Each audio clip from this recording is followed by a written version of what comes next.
Catholic nuns suing New York State over its new medical and dying law, which is set to take effect next month. The nuns say that they could face criminal penalties if they don't help terminally ill patients kill themselves. A violation, obviously, of the Catholic faith. New York Governor Kathy Hochul telling Fox News Digital, quote, "While we cannot comment on any pending litigation, under this historic legislation, participation is entirely voluntary," she says, and religious facilities have the right to opt out if they choose to do so. Let's bring in Mark Rienzi, president and CEO of Becket and lead attorney for the nuns suing New York State. Mark, thank you very much. It's good to have you with us today. If I may, I'd like to start with just a quick comment from Archbishop Hicks, who I spoke to about this a couple of weeks ago in an interview. Let's watch. In the Catholic Church, who I represent, we believe that life needs to be protected and respected from conception to a natural death.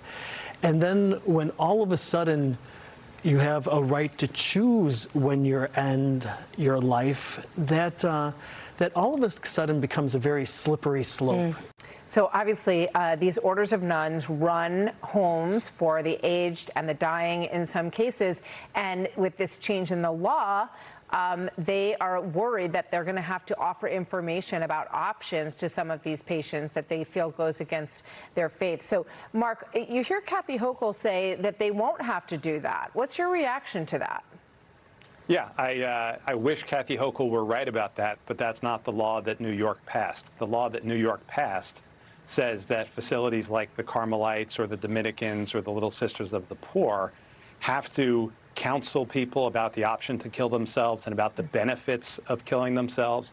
They have to allow people in their homes to offer it and to help people qualify, and that they can't stop their employees from doing those things. And so the law just doesn't actually match up with Governor Hochul's quote. I wish it were so, but that's not the law they wrote. So these orders have been doing this work for many, many years here and across the country. I just want to give people a little bit of voice from one of these nuns, Mother Mary Rose Heery. She's Prioress General of the Carmelite Sisters for the Aged and Infirm. And she said, "At our homes, we bring Christ's unbounded love to elderly New Yorkers of every background and walk of life. We strive to bring his compassion to those entrusted to our care, ensuring that no resident ever has to die alone, and this law strikes at the heart of that vocation." And there are many others like her who feel very strongly about this, Mark, obviously.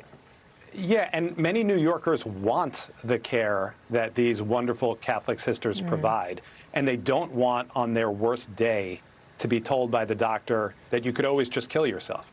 And so New York is taking away the choice from millions of New Yorkers to seek out religious health care that won't offer them suicide pills on their worst day. And that's wrong, it's against the law, and it won't stand. Yeah, and you know, families would have a choice if they feel very differently about that. It's pretty interesting that 63% of U.S. adults think it's not morally wrong to do this, but they would have an option to be at another facility, right? No one gets kidnapped by the Carmelites or the Little Sisters. They're welcome to come if they want, but New York is making it so you can't, and that's the problem. We got to leave it there. Mark Rienzi, thank you very much, of the Becket Fund. Good to have you here. We're going to follow this. I know you've got a hearing in the beginning of August, so keep us posted on it. Thank you very much. Will do. So that's the story for this Thursday, July 23rd. But as always, the story goes on. For live updates, you can follow me on Instagram, Facebook, X, TikTok. You can also download new episodes of the Untold Story podcast every Wednesday and Friday. And we have a great one that is going to be dropping tomorrow. So we'll tell you about that tomorrow on the show. Stay tuned, because Will Kane is getting all revved up in Texas to get his show rolling, and you don't want to miss that. I'll see you right back here tomorrow.